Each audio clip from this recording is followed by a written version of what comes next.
Hello, everybody. I hope you can all see me and hear me across the Atlantic. I want to say something I've always wanted to say. Willkommen, bienvenue, welcome. My name is Stefan Schindler from the German Wine Institute, and I represent today the campaign Clink Different, which is run by the German Wine Institute and our colleagues and friends from the Bordeaux Promotion Board, CIVB. And I'm very pleased that my colleague Cécile A, she's also here today, she's also online. And in the course of our press event, if there are any very specific Bordeaux questions, she is here to back us up and to answer questions you might have. You might ask yourselves, why did Germany and Bordeaux team up for this promotion in the United States? And the answer is quite simple. For about 3 years ago, we were looking for a partner in Europe to work together with, and going through all the regions in Europe, it very quickly became clear that there was one region which was really the one that worked best with us, and the same for our friends in Bordeaux, because we are about the same size. We have about 100,000 hectares, a bit more each of vineyards. We have a very long wine growing history, more than 2,000 years of winemaking. We are both cooler climate regions, Bordeaux due to the Atlantic Ocean, Germany because we are further north and a bit more continental. We have this, we take wine very seriously. We have very high standards in wine education, in wine teaching, a lot of experience coming in. It really very quickly, after 5 minutes talking to each other, we were certain we want to work together. And in 2019, we started our campaign. And unfortunately, in April last year, we had to interrupt it due to Corona. And with this event today, we are sort of restarting our joint Clink Different campaign, which is about giving you a different idea of the idea you might have of Bordeaux and of Germany. We have a lot in common, but there are some things which are different. Obviously, Bordeaux is better known for its reds. Germany is better known for its whites. Bordeaux is better known for blending wine, for the art of making cuvées, whereas Germany stands more for single vineyard wines. But what we want to show you in this campaign is that there is a whole world beyond the ideas you might have, or many consumers have, about our two wine growing regions. And that is why what we're here for, and we're very happy that you are joining us today and that you join the fun. We have a lot of information for you, but of course there is a lot more information we could give to you, but I think it's a lot easier if we give it to you later on. You will get a press kit after this tasting today, after this event, with all the information you need. We have a joint website, Clink Different, where you find a lot of information on our campaign. And perhaps at the end, I will tell you a little bit about all the things which are going on this year, which we have planned for 2021. That's all I would like to say as an introduction to you. And I would like to introduce to you, if you don't know her already, Christy Norman. Hi, Christy. We are very pleased that you are with us here today. And Christy is a wine educator and a sommelier. She is certified through the Court of Master Sommeliers and WSET. So there is a lot of wine knowledge. Actually, I couldn't ask her, but I was told she started to be a wine expert at the age of 21. I don't even know if this is a legal drinking age in some regions. You will tell me later on. And her idea about wine is that it has to be accessible, that it has to be fun and affordable. And I think that's exactly what we need. We want to have fun with wine. She has been working for 5 years in Beverly Hills for the restaurant Spargo, but she has left and she is now has just moved to Las Vegas for a new professional challenge. But already at her time at Spargo, she created online courses about wine, both for consumers, normal people, but also for professionals. And what I really, really liked and appreciate enormously is that she's the president of the United Sommeliers Foundation. And if you don't know this foundation, it was founded about a year ago to help people in the wine trade who, for circumstances beyond their control, got into financial trouble And she just told us that they have raised more than $1 million in this 1 year and have helped more than 1,200 people in a very difficult time. Well, it's difficult anyway for all of us, but that's really just great. And to end this introduction, we can congratulate you, Christy, for being named the Wine Enthusiast Wine Educator of the Year last year. So we couldn't be in better hands today. And I would really like to hand over to you and wish you all a lot of fun and perhaps some new discoveries about wines from Bordeaux and from Germany. Hi, everybody. Thank you so much for that amazing introduction. That was the nicest introduction I think I've ever gotten in my life. Lots of familiar names in the chat. I will be glancing over there every once in a while, but when I get on my tangents, I might not look. But again, we do have two experts that are on this call, and they'll be responding in the chats as well. The Q&A portion, they're going to consolidate all the questions. About halfway through, we're going to address those. So please feel free to engage in the chats. I'm going to have some questions for you as well. I was really excited that they asked me to do this because I've always been somebody, at Spago Beverly Hills, we had 20,000 bottles of wine. And so I got to do lots of different pairings, and I really got a range of consumers. We had the, most knowledgeable wine experts who knew, tons more than I did. And then we also had, people who were average consumers who didn't know that much. So it was really wonderful. And a lot of people know these grapes that we're going to talk about today, which is why we chose these. I think they're so important, and it might change your perception. I hope that it does, because it's something that I'm really, really passionate about.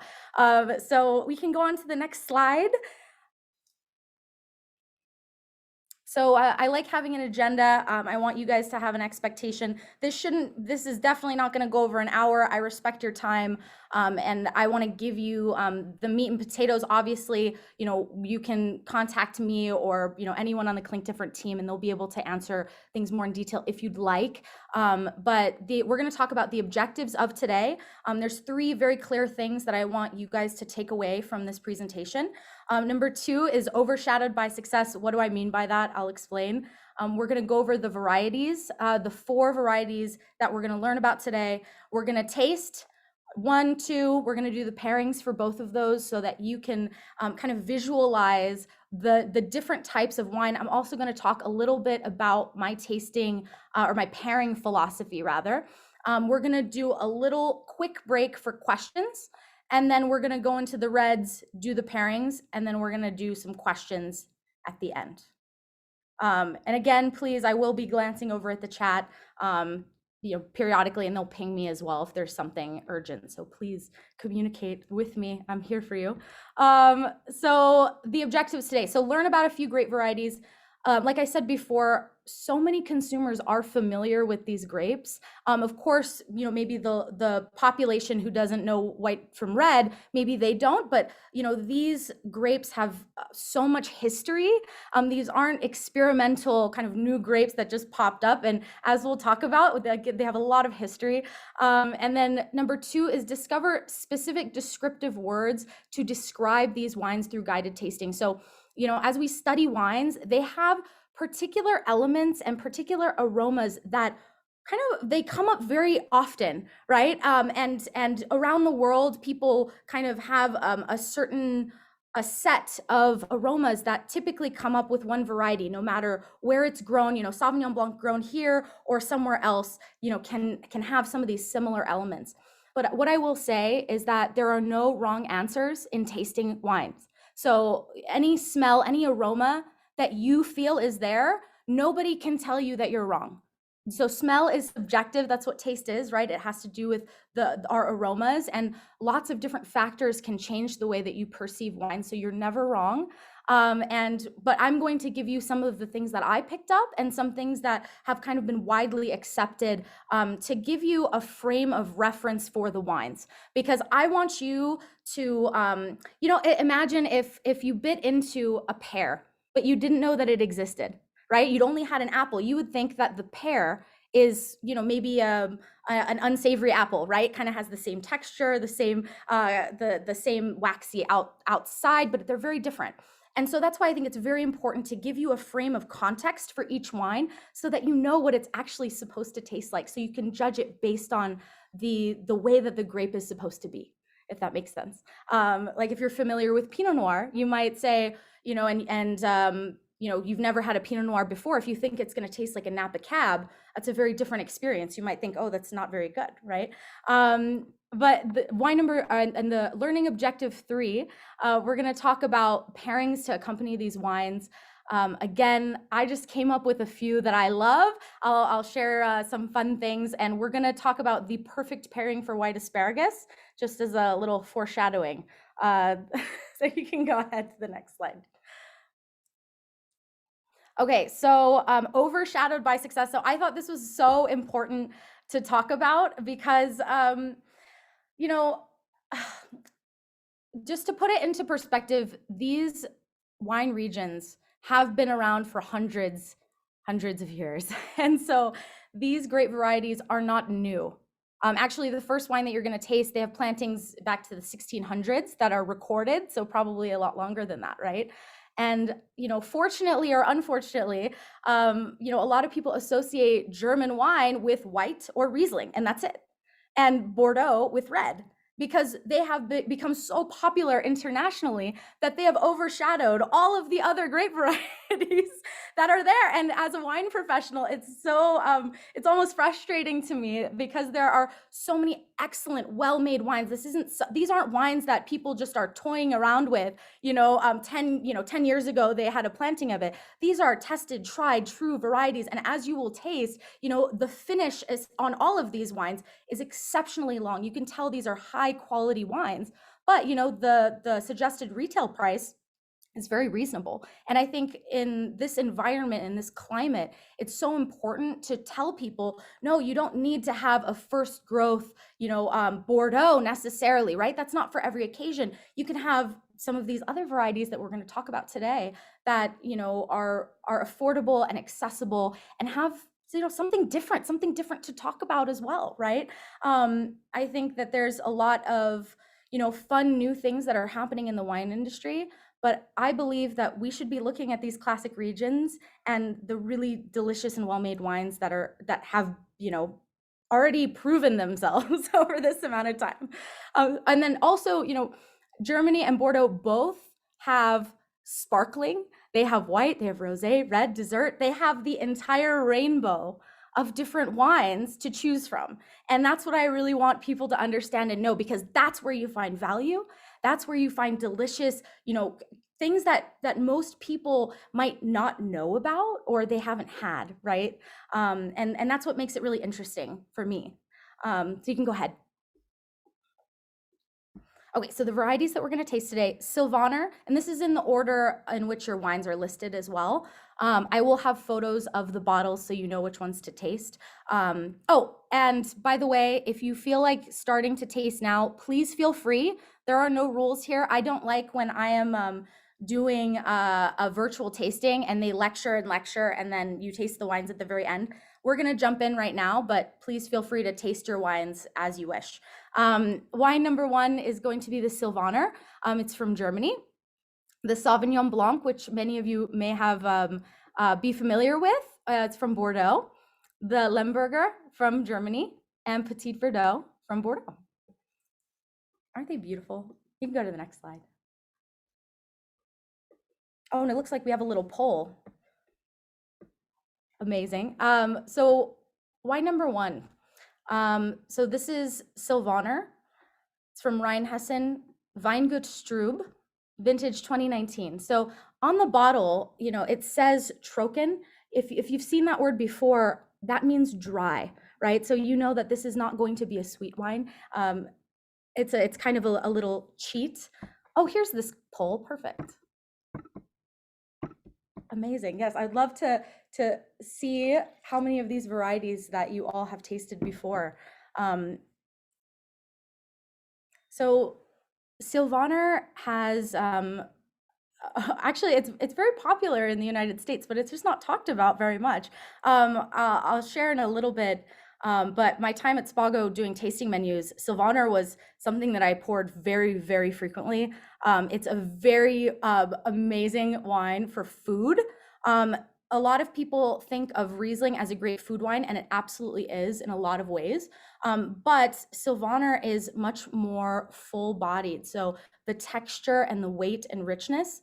Also, the acidity is more on the medium side, whereas Riesling can be very, very high acid. A lot of people don't realize that because sometimes sugar kind of covers up the perception of acidity. So like for instance, if you have an orange versus a lemon, right? The orange, you have more sugar, so it doesn't feel like as much acid.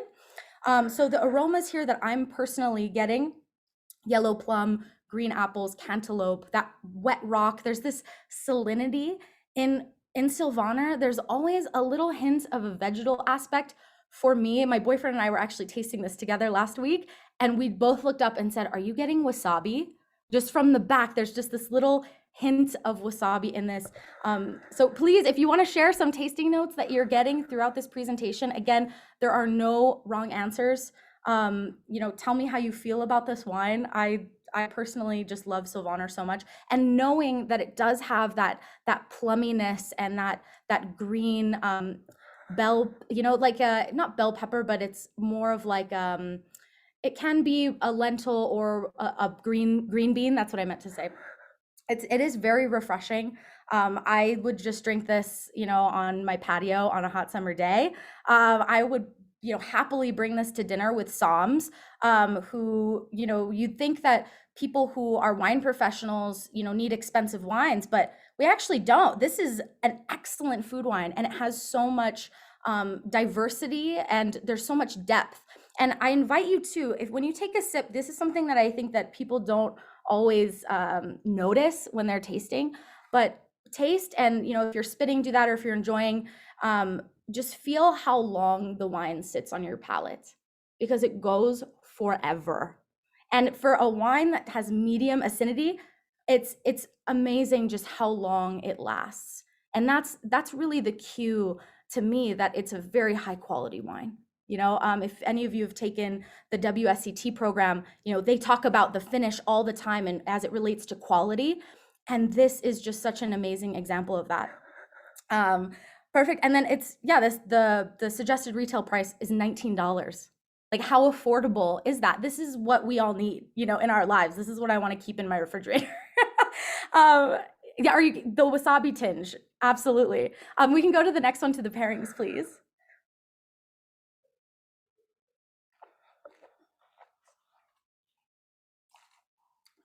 So, as Stefan was sharing with me, everyone believes that white asparagus is the perfect wine with Sylvaner. I agree. I think it absolutely is. A lot of people will choose Gruner Veltliner or something else with a green kind of aroma, but Sylvaner is the best. It's delicate, but it also has this weight and richness. I love it with fish, grilled, raw. Again, the wasabi thing, just the first thing I thought of was sushi. I mean, there are no rules, right? We can have sushi and wine. I think more people should do it. I just put salads here because I love the comments you guys are making. Having this one with Indian food tonight, amazing. Yes. I put salads here kind of generally because, when I do these, pairings, and I'm thinking about, what might work and what does work, I thought, would this work with a cream based, salad dressing or a vinaigrette? And honestly, it can go both. I mean, it is very versatile, and I love this one so much. And even stir fry, right? Things that are pungent, like that Indian food. I think that's perfect.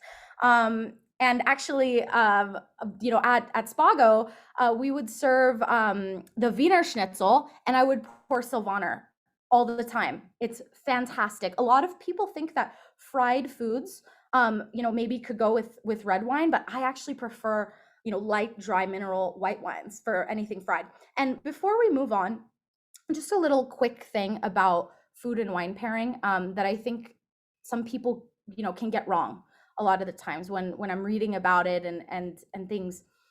I believe that food and wine pairing is like decorating an apartment. And the food and the wine bring different big elements that you must respect, right? It's like the big pieces of furniture, right? You can't have two beds, but, or maybe you can if you want, right? But you want to fit things together, and they can either complement one another or they can balance one another. They can go opposite, right? And to be honest, there's a million ways to decorate an apartment as long as you respect those big key elements. And so, I invite you to always be exploring with food and wine pairing, because it's not just Chablis and oysters. That's a very common pairing that people put together. But, this wine with oysters would be fantastic, right? There's just a million different opportunities and places that you can go. So just don't limit yourself. And the worst thing that can happen is there's water in between, and that's it. That's literally the worst thing that can happen. And I think that's a great worst case scenario. So we can go on to the next one, please. So here we have a little Sauvignon Blanc from Bordeaux. So I saw that, many of you are familiar with Sauvignon Blanc, which is great. So it always has a little bit of maybe like a lemongrass, like green aspect, no matter where it's grown, right? And depending on the climate, it can express itself differently. But Sauvignon Blanc from Bordeaux has different characteristics than it does anywhere else in the world. It's so recognizable. And I want to put this in context. So, there is a cheese rind, like yeasty, bready aroma, because they do this thing called batonnage, where the lees, which are the dead yeast that have produced all this alcohol, and they die, unfortunately, they actually stir the batonnage, right? They do this thing called batonnage, and it's stirring of the lees, and it gives it this beautiful texture that you cannot duplicate. So a lot of people don't do this with their Sauvignon Blanc. But here in Bordeaux, they do it in such a particular way, and it's beautiful, it's delicious. Lemon, grapefruit, lemongrass. I find the mustard seed in this example, for whatever reason, I just thought, oh my goodness, a pastrami sandwich with, some mustard seed would just be delicious with this, even though this is 100%. There was a question here. This is 100% Sauvignon Blanc, which, a lot of times they do blend Semillon together. They'll do a certain percentage. Semillon is a bit more waxy. It has a little bit more texture and breadth. It just depends on what that producer's style is. Also the vintage, what was performing well. But no, this is 100% Sauvignon Blanc. That's a wonderful question. So please let me know what you think about this wine. Let's go to the next one, and we'll talk about the pairings for this. So now Sauvignon Blanc has elevated acidity. And I think that some people think that elevated acidity is bad, but it's not. I think people get scared that it's going to give them acid reflux, so people try to shy away from saying that. But when you have a grape like Sauvignon Blanc, right, it allows you to pair it with fatty, rich foods, and it's gonna balance it. It's gonna cut through that fat. So like having an otoro or something, or any, a salmon carpaccio like that's pictured here. I chose these because I thought it's so great, because it just will slice that and just really balance it in your mouth, right? And then the steamed clams and mussels, classic pairing. I mean, like, I would love to have that for dinner right now. Pink grapefruit and elderflower. Lynn, I love your notes. Amazing. And the cream-based pasta dishes, again, that cream, that butter richness gets cut through by the acid in that Sauvignon Blanc. And then goat cheese and Sauvignon Blanc is always a classic pairing. So, if you have this as one of the wines in your dinner, then, you can have maybe a goat cheese appetizer, right? And it'll just tie in really beautifully with everything else. And it's just such a versatile wine. Again, it just has this richness. There's almost like a honeyedness to this wine, and it's savory. It's a savory wine, and that's what I love about all white Bordeaux. It's seriously one of my favorite varieties or places to have Sauvignon Blanc. We can go on to the next one. Oh, yes. Well, we're going to have a quick break for some questions. If you guys submitted anything to the Q&A, I think they're gonna consolidate, and Stefan can come on with me too if there's any questions that you have, or we can just go on to the rest. It's totally up to you guys. I wish I could see your faces, but I can't. All right, well, let's keep going. And then, we'll have another place for questions. I know it's kind of, it's like a fire hose right now. There's a lot of information coming at you, so totally fine if you don't have a ton of questions right now. But let's pop back into the presentation. So, this wine has many names. This is Lemberger, but it's also called Blaufränkisch. I actually Googled how many names, aliases this wine has. Different countries often will call the same grape by different names. For instance, like Pinot Noir and Spätburgunder, right? They're the same genetically, but there was, I think, a list of 50. So this wine is drunk all over the world. I mean, people are so familiar with this grape. They might know it as Blaufränkisch, but it's kind of like an AKA, situation. That's from Württemberg, which is the best region for red wines in Germany. It's kind of like the premier place. Schneidmann is the producer. We had this on the list at Spago. It's 2017 vintage. What glass do you like with this wine? I like Bordeaux stems, to be honest. I mean, it's lighter. The Lemberger is hard because sometimes it can be very extracted and dark and tannic, and other times it can be very light. It just depends on the style of that particular producer. This is the one that has probably the widest range to me. But so if it's a little bit lighter, this is kind of bordering for me. This is very like mid ground. But you could do it in a Burgundy stem if you wish, I think. But I prefer it in a Bordeaux stem. But I would drink this out of a coffee mug, to be honest. So the body here is medium. The acidity is medium. The tannins, which are the bitterness, right? That's in the grape skins. I apologize if you already know this. I just want to make sure that I'm, being respectful to everyone who may not have all of the wine knowledge.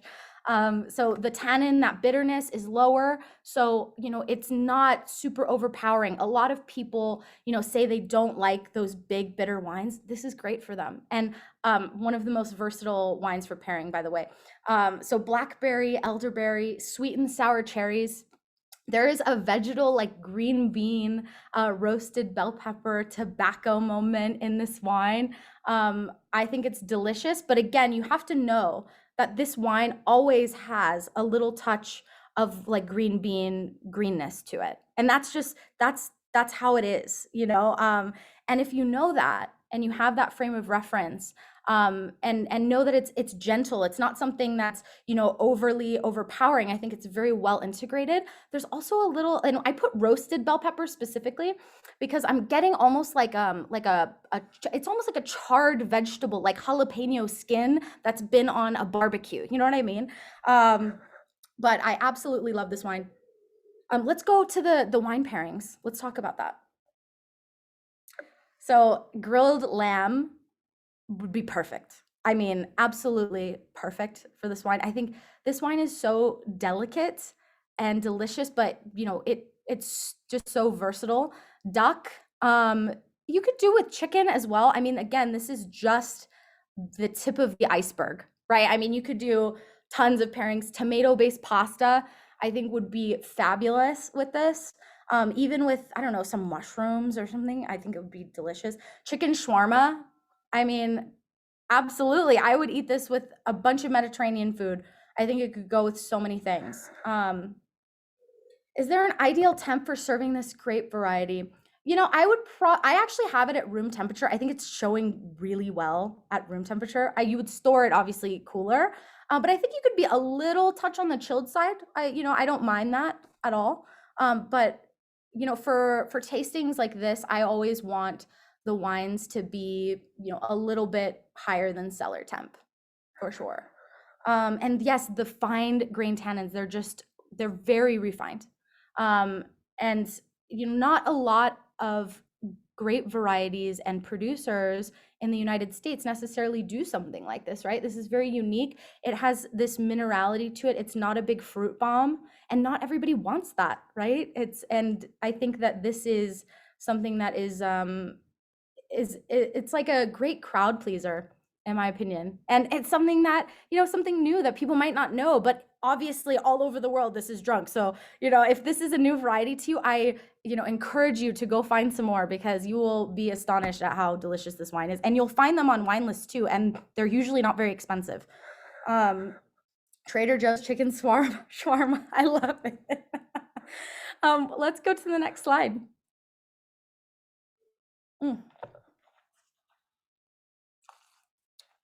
So wine number 4, Petit Verdot.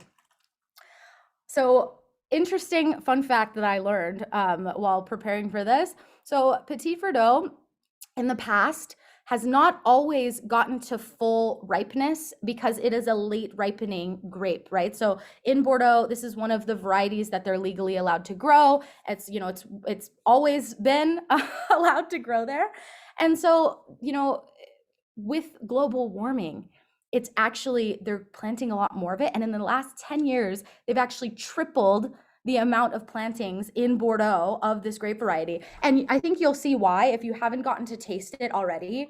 I mean, it's so incredibly silky and creamy and delicious. And it has a little bit of oak, but it's so plush.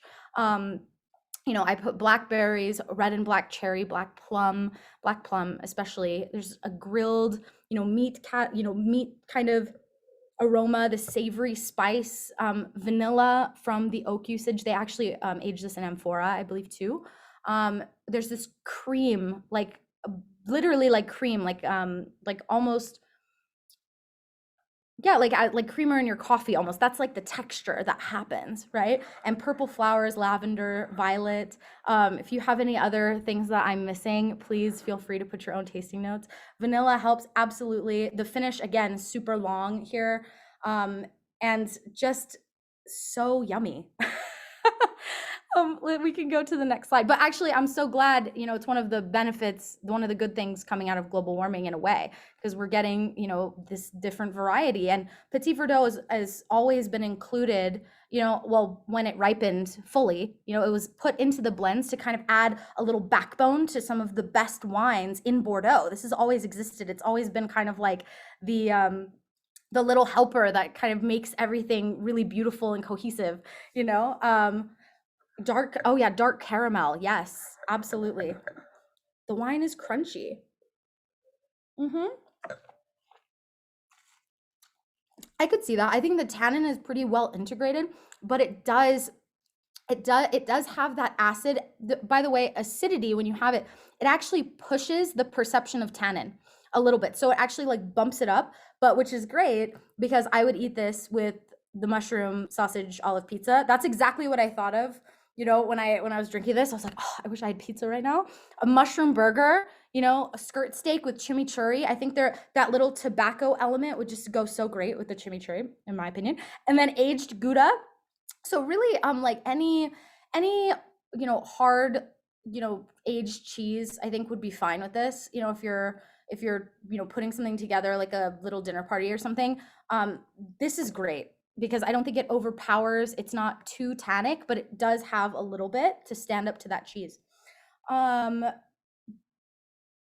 I was question for me. Hold on. Oh, it went away. I'm gonna wait till the very end, Stephen. I'm sorry. But yeah, no, please. What would you pair this with? So gorgeous floral note. Absolutely. I love Petit Verdot. And it has this almost like blue fruit and purple flower element, which is just so beautiful. And again, there have been plantings in the Medoc, I think documented since 1939, or even longer than that. So I think that's it for the tastings, but I would love to have some more questions. Philly cheesesteak. Yes, absolutely. And Stephen, if you could please pop that question back up for me because I lost it. Roast lamb, beef, beef stew and short rib. Perfect. Yes. And I love this because it's not too tannic. You know, it's still there, but I don't always like very, very drying wines. That's just not, you know, my taste. Yeah, some bitter dark chocolate I think would be lovely with this. That would be delicious.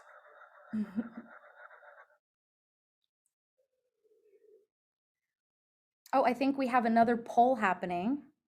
This poll function is just so fun in the Zoom. Oh, which of the four wines stood out to you from today's tasting? Yeah, what was your favorite? Or just, you know, which one stood out to you as different? I think I'll share mine after you guys have your poll results. I mean, I chose these wines, but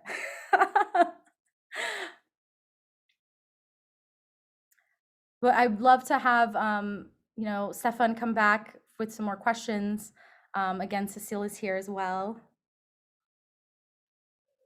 I was just so surprised at because you know it's very rare, you know, in the past to have a 100% Petit Verdot, and it's really exciting that they're making these now because they can, you know, that things are getting ripe, and so they can have this beautiful variety and really have it shine on its own. And again, it's $25, $25. It's insane, insane. The downfall of the polls, you can only choose one. Absolutely, I agree. Oh, so we like the Sylvaner. Okay, we like everything. So Lemberger and Sylvaner. Okay, yeah. I mean, it's delicious. I love to see yeah, Petit Verdot come out of Bordeaux as well, Stephen. It's really really fun. So thank you so. Oh my gosh, RuPaul, so great to see you. Well, not see you, but you know, I'll catch up with you later. I didn't know you were in here. No, but thank you. What questions do we have? Anything? Any um you know, we can, you know, I don't know, Stephen, has anybody dropped some questions in the chat through my fire hose tasting or presentation here?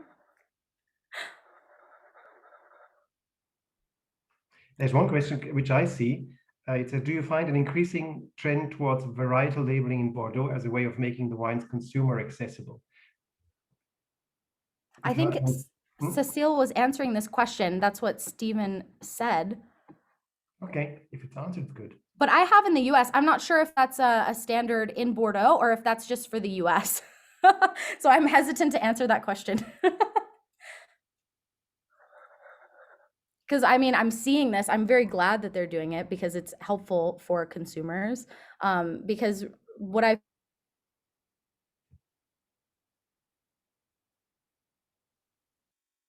for French wines is like the labeling. That's the one thing. Our plantings of the Bordeaux varieties increasing? Well, yes, the Petit Verdot in the last 10 years, it's tripled the amount of plantings. Give us the sommelier's take on screw caps. Love them or hate them on a professional level? I love them. I love them. Most wines do not need to be aged and they don't benefit from oxidation. And so to me personally, having a screw cap wine is absolutely perfect and fine. Makes it easier for me, to be honest. And again, it's, you know, if these wines are meant to be drunk when they're young, then there's no reason to have a cork because, you know, a cork can be infected with TCA, which is a little cork mold, right? And so you have a chance, you know, maybe 5% or something that your wine is going to be flawed. And a lot of people can't even pick up the aromas of corked wines, but it kind of smells like moldy basement. But what they'll think is that the wine is just not good. And I think that's the worst thing ever. Because for somebody to think that a corked wine is the way that it's supposed to taste, it's such a shame, you know? So I think, you know, and there are wineries in the US that literally test their corks. They spend thousands and thousands of dollars testing their corks to make sure there's no TCA or corkiness. And so I don't know, why not use a screw cap? I think it's much more efficient. I'm also Japanese. I align to the very efficient processes. I have two questions I can answer directly. From Phil. I've seen Sylvaner bottled in these squat little bottles. Is that so popular? You need to know that these you know those round bellied bottle. They are only allowed to be used in the European Union, in Portugal, and in the Franken region in Germany. And Franken region is the region where most Silvaner is grown in Germany, and they still use it a lot today. I mean, it's a little bit of a pain in the neck because they're very difficult to store and difficult to handle, and they take up a lot of space on your shelf. But they love to use it because everybody in Germany and in many other countries, people know exactly this comes from Franken. So when they look for this wine, they find it directly. And the second question from Phil is about the increase of red wine production in Germany. That's a funny question because since 1980, red wine production in Germany was increasing until 2006 all the time. And since 2006, it is slowly decreasing again. And at the moment, we are at exactly 1/3 of red varieties in Germany and 2/3 of white varieties. There are questions about Bordeaux. Cécile has to answer, or you, Christy. I won't dare to do that. Which question are we looking at? Historically, Petit Bordeaux has been used in Bordeaux as an accent, rarely more than 3 to 4%. Is it now more common to sell as a single variety? Cécile is just writing. So I see. Okay, she's answering. I was like, that sounds like a really great answer. It's amazing somebody knows this. That's amazing. But yeah, it's I would love to see more single bottlings of this variety. But I think that it adds this beautiful, luscious backbone structure that wouldn't always make it into other Bordeaux wines. Because it just wouldn't ripen. So I think there's a lot of opportunity to play around with this. And I think this is one of those things where, when you're watching, someone young in their career, like in sports or something, and you're seeing them and you're saying, oh, they're going to be a big star. That's what I see with Petit Verdot, honestly. There is a question about interesting trends in Germany and in Bordeaux you are seeing. Other interesting trends. Other interesting trends in Bordeaux? And Germany, yeah. Oh, in Germany. Oh, well, everyone needs to try sparkling wine, Sekt from Germany. It's accessible and it's not, super expensive. But, get a Sekt made with Riesling sparkling wine. And then Cremant de Bordeaux as well, which you don't see as much, but if you can get your hands on it. So anywhere in France, you have Cremant. It means that it's made in a similar style as Champagne, anywhere in France. And they actually have Cremant de Bordeaux, which, get your hands on it, try it. Because again, these things aren't super expensive and they're delicious. Try some ice wine from Germany. I mean, you should have the full range of white, red, rosé, sweets, everything. There's so much to explore. I love what you said in the beginning, Christy, because you said it's the whole rainbow of grape varieties. The rainbow. Because we talk a lot with our colleagues in Bordeaux, and we were also digging what do we have in common, and we have a lot of young winemakers who make natural wines and orange wines and pet nut wines. So really, what you said, this rainbow is really correct and not that well known yet for both regions. Thank you. There's a question, Christy, in your experience on the restaurant floor, what are some obstacles with getting consumers to try varieties like these they may not be familiar with? And how do you get these diners to try something new and unexpected? That's a really, really great question. Well, first, it depends on the food. If the food works, you can have servers, in my opinion, suggest these as the perfect pairing, right? If you're working with chef, and maybe they'll add an element so that you can kind of make the wine and the food really perfectly pair together. That's a great way. I also would have a section on the list called the sommelier selection. So we had Lemberger, Sylvaner, everything on there all the time. We had White Bordeaux all the time, and that was really great because it was right after the table of contents, and so people could see some of our favorite picks, and people chose them all the time. I think people are they don't want the traditional things necessarily anymore, right? Some things have gotten so astronomically expensive in all regions, right? When you have a cult wine or something like that, and people really want to try fun different things. So I think it's about describing them accurately, giving them an understanding, again, putting it in a frame of context. So they know that, Lemberger is never going to be like a Cabernet Sauvignon, right? It's not, because it's a different grape. And so you need to put that into the perspective of, it's a little bit lighter. It has these roasted things. And if you do that, then their minds will open and say, this is a delicious pear rather than, this is a weird apple, right? Like I was saying.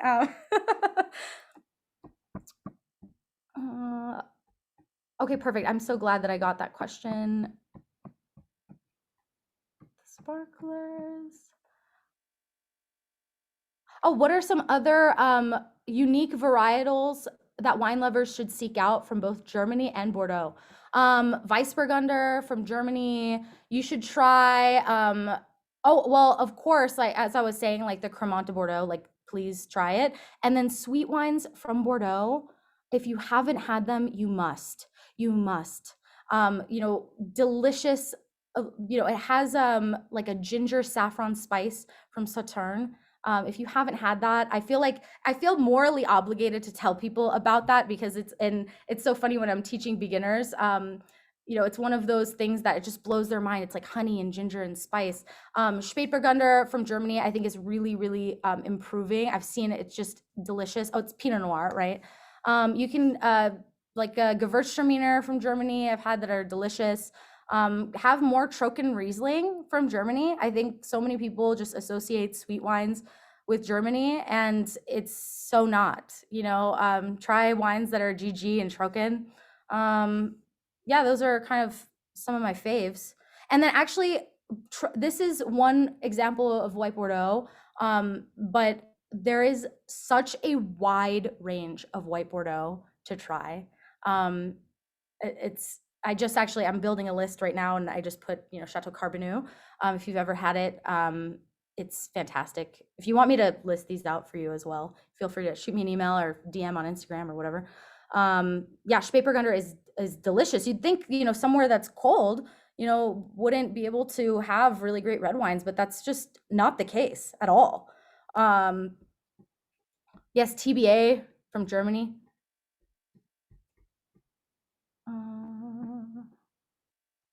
Yes, Schneidman, yes. Which Stefan was coaching me on my pronunciation. I need to be a little angrier, Schneidman. Schneidman. I'm sorry. We get there. Yeah, it's gonna take, again, it takes time to unlearn. Yeah, Christy and Stefan. Okay.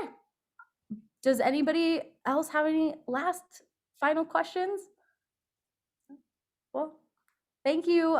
Thank you so much for joining us. Stefan, do you have any last words that you want to say about Clink Different, or where they can find you guys? Yeah, I do. So first of all, thank you for hosting this. It was so much great. The time just flew by, incredible. And I think we could have gone on for a lot longer. I would like to thank the team who has been organizing all of this.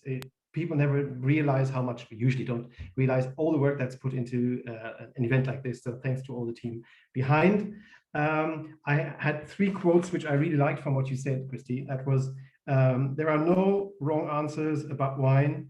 There are no rules about wine. And then I just loved your picture of that we have the whole rainbow of wines in Bordeaux and Germany. I will definitely use that one again. Apart from that, of course, we could show 4 wines out of thousands we could have shown. So what we try to do today is really to raise your curiosity and to make you want to taste more wines from Bordeaux and Germany, and to learn more, to read more, to write more about. And the best would, of course, be to travel to Germany and to Bordeaux once it's possible again. In the meantime, in our Clink Different campaign, we are going to organize virtual press trips. So we take you for an hour and a half to Bordeaux and to Germany, and you will meet producers at home, and you will taste their wines. This is not perfect, but as long as we can't travel, that's perhaps a good way. We do lots of seminars. We do tastings in the trade and gastronomy. We produce information material. We have a website. So the whole range under this campaign. And this was the restart of this campaign. I think it went perfectly well with you. Thanks to you again, Christy. And to all of you out there, have a nice day. I'm going to have a little bit more of the wine. I'm going to bed now. And I wish you a good continuation. I hope to see you sometime, and not only to read your messages, and stay with Wines from Bordeaux in Germany. Thank you. Thank you so much, everybody. Really appreciate your time. I hope you enjoyed.